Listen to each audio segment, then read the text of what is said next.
All rise, veuillez vous lever. The International Criminal Court is now in session. L'audience de la Cour pénale internationale est ouverte.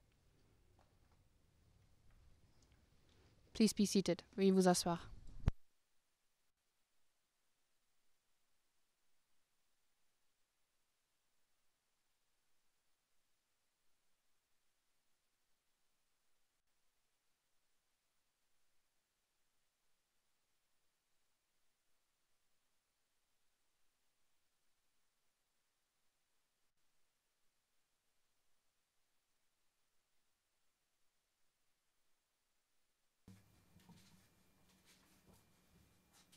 Le juge Damdine.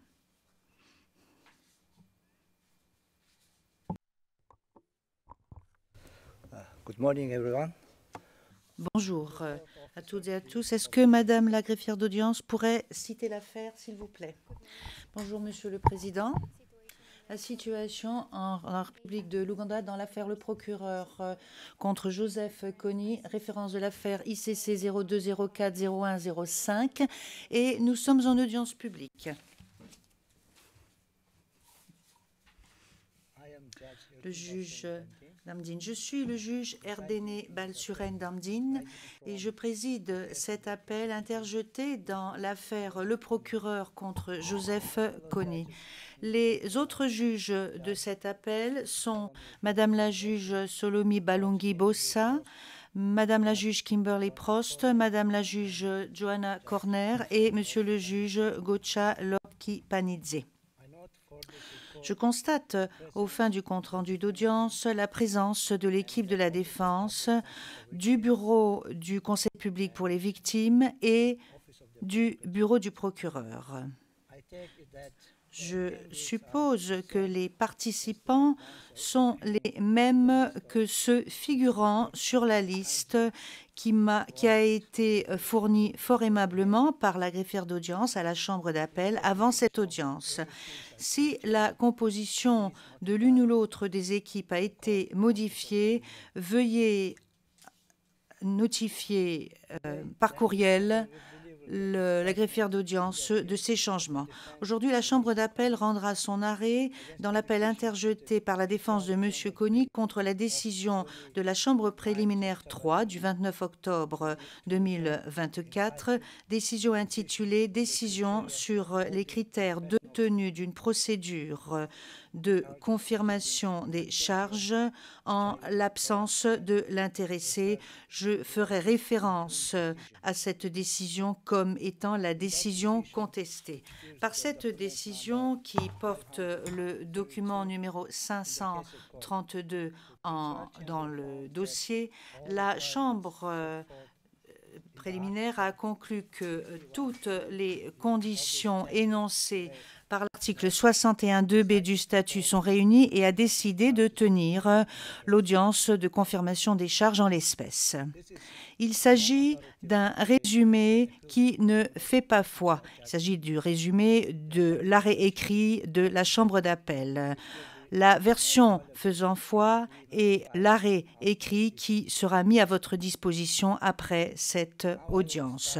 J'aimerais maintenant procéder à un bref rappel de cet appel. Le 23 novembre 2023 et le 4 mars 2024, la Chambre préliminaire numéro 2 a rendu 2 décisions eu égard à la demande du procureur, demande qui visait à tenir une audience de confirmation des charges en l'absence de l'intéressé. Le 21 juin 2024, le greffe a nommé le Conseil de défense pour M. Kony. Le 29 octobre 2024, la Chambre préliminaire 3 a rendu la décision contestée, par laquelle elle a décidé que M.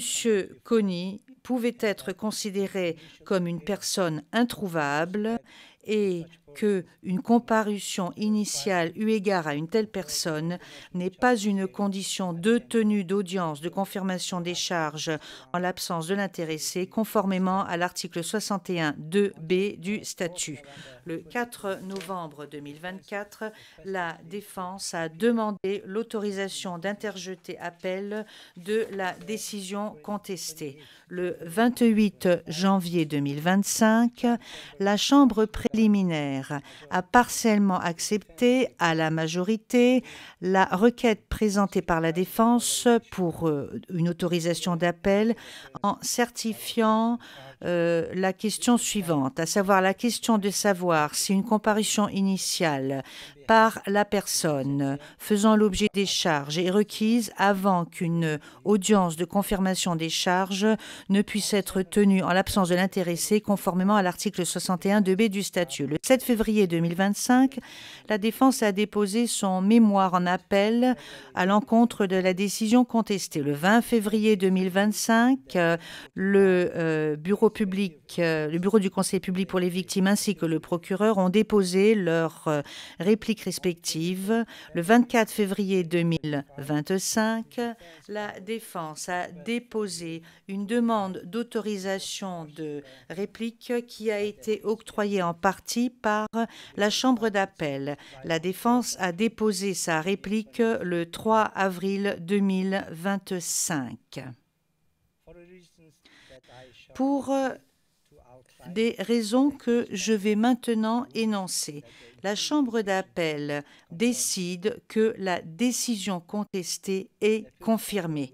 La Chambre d'appel va dans un premier temps examiner les principaux arguments présentés par la défense au sujet du sens ordinaire des termes de l'article 61 2b du statut, arguments soulevés par le deuxième moyen d'appel. Puis, la Chambre d'appel s'intéressera aux principaux arguments concernant le contexte de la disposition ainsi que son objet et son but soulevés par le premier et le deuxième moyen d'appel. Puis, la Chambre d'appel s'intéressera aux arguments soulevés par le troisième moyen d'appel.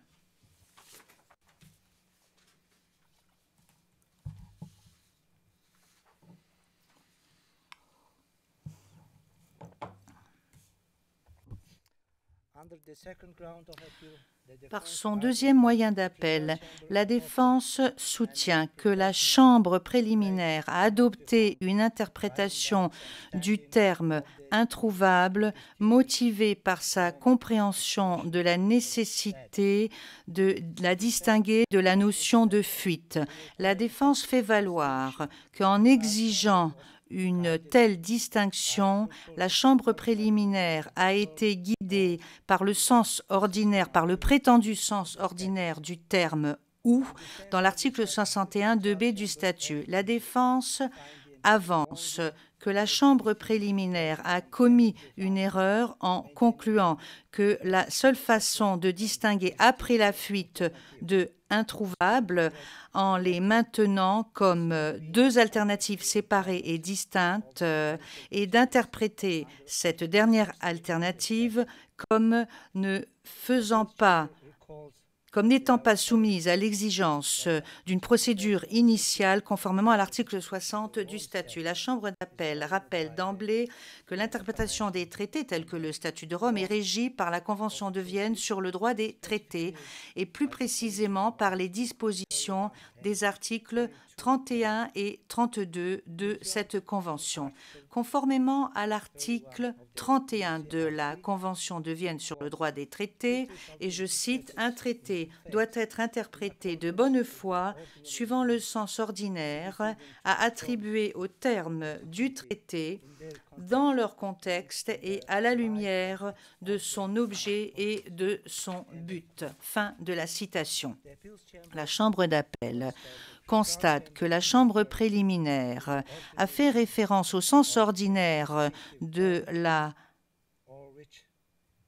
conjonction de disjonction « ou », selon laquelle qui, selon elle, est employé pour lier des situations, des éléments ou des ensembles de circonstances qui sont alternatives et donc différentes les unes des autres. Sur cette base, la Chambre préliminaire a interprété l'expression « a pris la fuite » ou « est introuvable » comme faisant référence à deux situations différentes et indépendantes. Afin de différencier ces situations de manière à ce qu'elles s'excluent mutuellement, la Chambre préliminaire a défini la notion de « a pris la fuite » comme faisant référence à une personne à laquelle la Cour a eu précédemment accès et une personne qui s'est enfuie. Quant à l'expression « introuvable », elle a été définie comme faisant référence à une personne à laquelle la Cour n'a jamais eu accès et dont on ne savait pas où elle se trouvait et dont on ne sait toujours pas où elle se trouve. Il s'ensuit, conformément à cette interprétation, que la tenue d'une comparution initiale ne pouvait pas constituer une exigence ou une condition pour une personne à laquelle la Cour n'a jamais eu accès.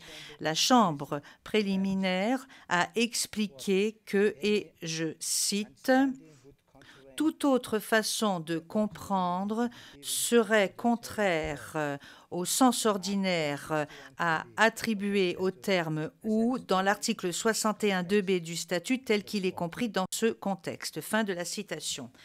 Après avoir analysé la nature de cette distinction adoptée par la Chambre préliminaire, la Chambre d'appel note que le terme « ou » peut être utilisé dans un sens exclusif et également dans un sens inclusif ou faible pour séparer des notions qui ne sont pas entièrement différentes et indépendantes l'une par rapport à l'autre. La Chambre d'appel estime que les deux sens, inclusif et exclusif, correspondent à juste titre au sens ordinaire du terme « ou » qui figure dans l'article 61.2b du statut.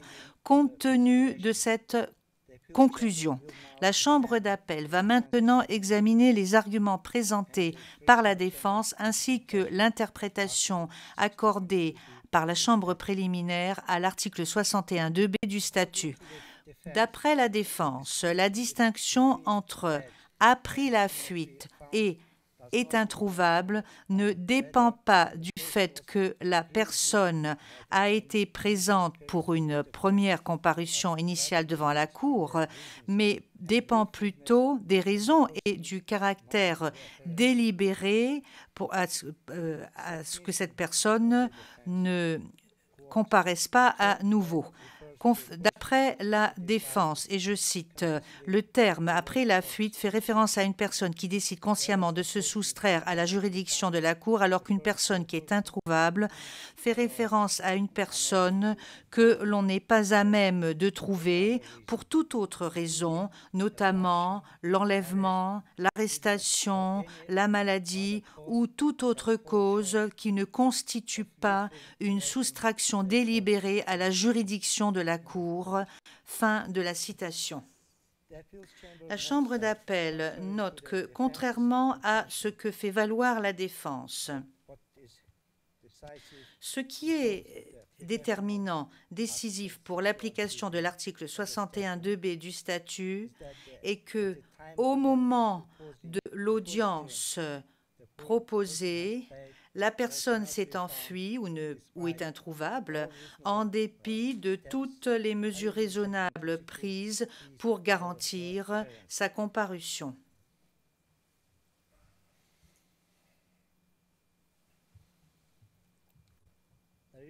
Les raisons pour lesquelles la personne s'est enfuie ou est introuvable ne sont pas importante.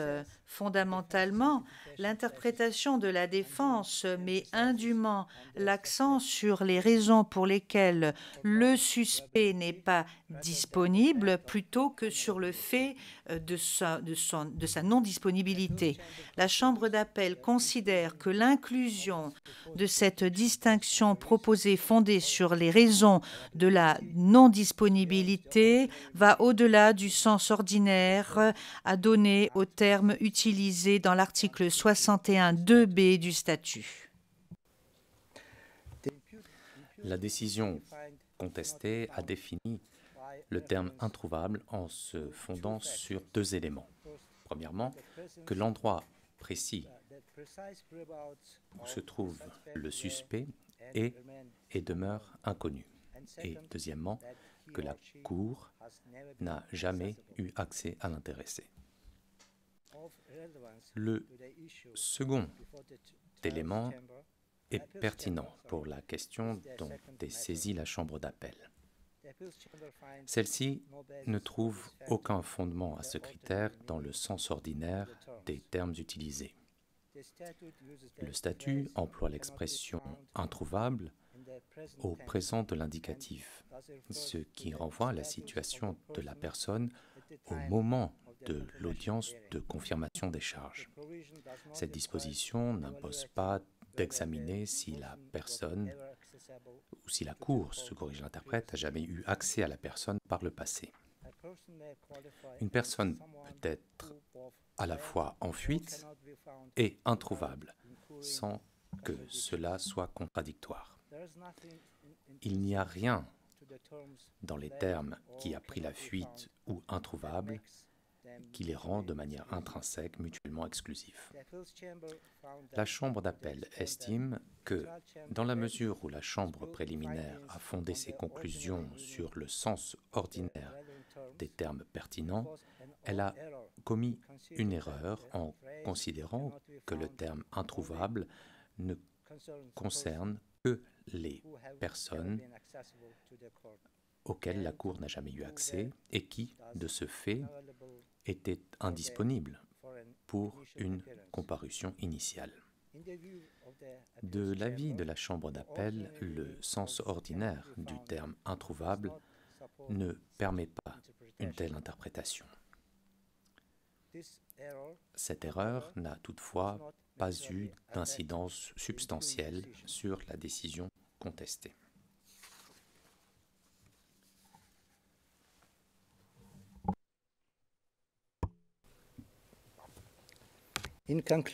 En conclusion, il ne saurait être déduit du seul sens ordinaire du terme introuvable qu'il ne concerne que les personnes auxquelles la Cour n'a jamais pu avoir accès. De même, le terme introuvable ne vise pas uniquement les personnes qui n'ont pas comparu initialement. Il s'applique indépendamment du fait qu'une première comparution ait eu lieu ou non.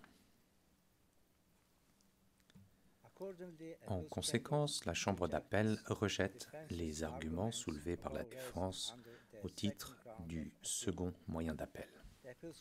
La Chambre d'appel examinera à présent si le fait de ne pas exiger une comparution initiale avant de tenir une audience de confirmation des charges en l'absence de l'intéressé tient compte du contexte et est conforme à l'objet et au but du statut. Au titre du premier et du second moyen d'appel, la défense allègue que la Chambre préliminaire s'est livrée à une interprétation erronée de l'article 61.2b du statut en le dissociant de l'article 60 du même statut. La défense soutient que les articles 60 et 61.1 et 2 du statut imposent une comparution initiale comme un préalable nécessaire et fondamental que l'audience de confirmation des charges se tienne en présence de l'intéressé ou en son absence. Elle fait valoir que cela n'est pas remis en cause par l'expression sous réserve des dispositions du paragraphe 2 de l'article 61.1 du statut. La Chambre d'appel estime que la défense fait une lecture erronée des dispositions pertinentes du statut. La Chambre d'appel a déjà jugé qu'une expression contenue dans une disposition, je cite, doit être lue dans son ensemble et d'une manière qui donne un sens et un effet à chacun de ces termes constitutifs. plutôt que de façon fragmentée. » Fin de citation. La proposition de la défense visant à rattacher l'expression « sous réserve des dispositions du paragraphe 2 » à la dernière phrase de cette disposition, à savoir « l'audience se tient en présence de l'intéressé », conduit à une lecture fragmentée de la disposition. Lue dans son ensemble, la phrase figurant à l'article 61.1 du statut prévoit que la chambre préliminaire tient une audience de confirmation dans un délai raisonnable après la remise du suspect ou sa comparution volontaire devant la Cour et que cette audience se tient en présence du suspect sous réserve des dispositions visées au paragraphe 2. Faire fi de ce qui précède reviendrait à rendre l'expression « sous réserve de » redondante et superflue, ce qui irait à l'encontre de la jurisprudence même invoquée par la défense, selon laquelle la Cour doit s'efforcer de donner un sens à chaque mot du statut. La Chambre d'appel considère que, lu dans son contexte, l'article 61.2 petit b du statut n'exige pas la comparution initiale du suspect avant de procéder à la confirmation des charges en son absence. Contrairement aux arguments avancés par la défense, la première comparution peut être requise ou non selon les différents cas de figure prévus à l'article 61.2b du statut, sans contradiction inhérente, et ce uniquement en fonction de la disponibilité du suspect. S'agissant de l'objet et du but du statut, la défense soutient qu'il convient de mettre fin à l'impunité par une application stricte des dispositions du statut de Rome.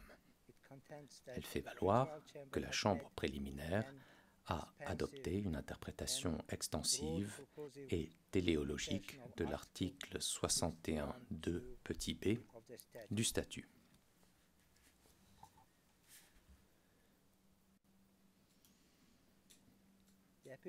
La Chambre d'appel estime que les principales considérations à cet égard sont les suivantes. La procédure sans comparution initiale est-elle incompatible avec les droits de la défense et les fonctions procédurales fondamentales de l'audience de confirmation des charges sont-elles préservées?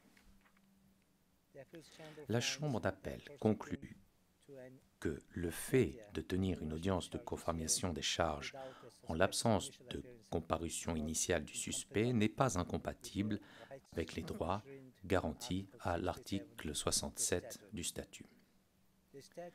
Le statut et le règlement prévoient des garanties suffisamment solides pour protéger les droits à un procès équitable du suspect, même en l'absence d'une première comparution. La Chambre d'appel considère qu'une interprétation qui limiterait les audiences de confirmation en l'absence de l'intéressé à des situations exceptionnelles, par exemple lorsqu'un suspect a comparu puis s'est ensuite soustrait à la justice, compromet l'objectif général du statut consistant à mettre fin à l'impunité. En outre, une telle lecture n'offre aucune protection supplémentaire significative au regard des dispositions pertinentes et ne prive la personne d'aucun droit ou garantie dont elle peut pleinement se prévaloir au stade du procès. La Chambre d'appel conduit que la tenue d'une audience de confirmation des charges en l'absence de l'intéressé, même sans comparution initiale, est conforme à l'objet et au but du statut. Par conséquent, la Chambre d'appel rejette les arguments de la défense sur ce point.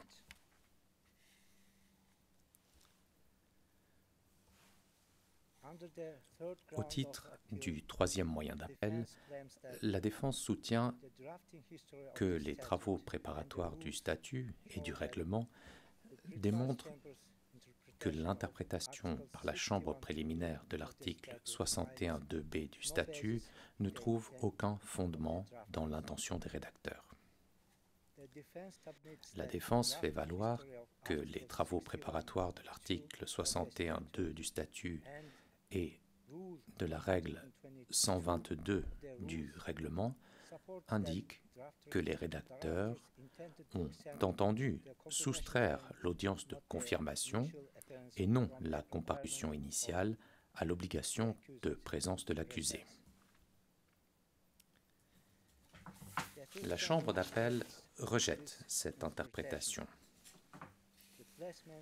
Le fait que l'expression « sous réserve » figure au début de l'article 61.1 du statut et non à la fin de cette disposition tend à indiquer que la nécessité même d'une remise ou d'une comparution volontaire est sous réserve des dispositions régissant les procédures de confirmation des charges en l'absence de l'intéressé.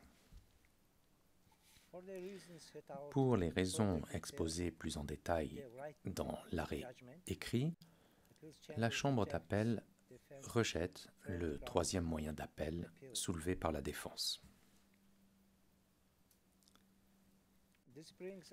Cela met un terme au résumé de l'arrêt rendu aujourd'hui par la Chambre d'appel. Pour ces motifs et pour ceux exposés plus amplement dans l'arrêt écrit, la Chambre d'appel rejette l'appel et confirme la décision contestée. Le présent arrêt est adopté à l'unanimité. Qu'il me soit permis de conclure en remerciant toutes les parties, participants et leurs conseils, ainsi que le personnel du greffe qui a contribué à la bonne tenue de l'audience d'aujourd'hui. Un travail considérable est accompli en coulisses pour garantir le bon déroulement de ces audiences. Et la Chambre d'appel exprime sa profonde gratitude à toutes les personnes impliquées. Enfin, je tiens à remercier mes collègues juges et le personnel de la Chambre d'appel pour leur soutien.